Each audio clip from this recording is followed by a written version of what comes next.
So what is up guys, tayo po muling babalik sa isa na namang episode ng ating Minecraft Survival Let's Play. Okay, so ang objective ko nga po ngayon is kumuha ng mga netherite para makapag-upgrade na ng tools.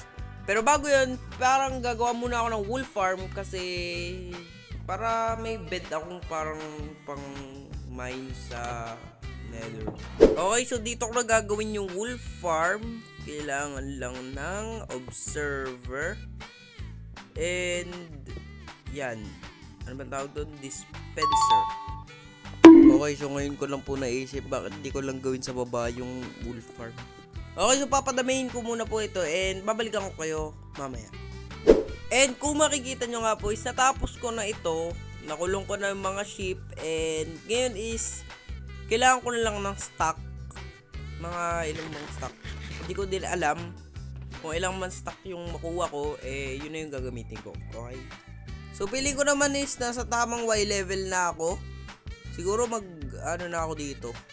Bed explosion machine.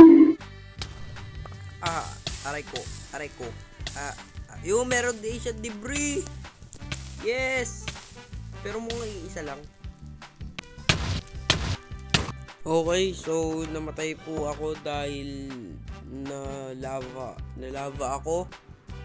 And titry ko i-retrieve mga aking mga ano ba naman yan, na sumabog pa yung creeper, sunod-sunod na kamalasan. Yun! Nandito pa sila. Okay,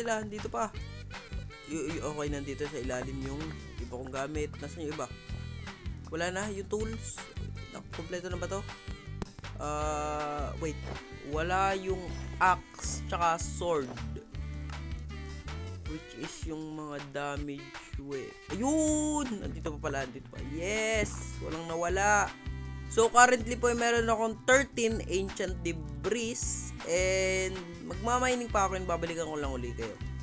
Okay, so nakakuha akong 26 and smelt ko na to. So, feeling ko next video ko na lang gagawin yung smithing template kasi mahirap yung kunin sa bastion pa. And sa palagay ko dito ko tatapusin. Kung gusto nyo mag-like, share, and subscribe na lang kayo dyan sa may baba. Tapos mag-comment kayo kung anong gusto nyo gawin ko next. And thank you and goodbye. See ya!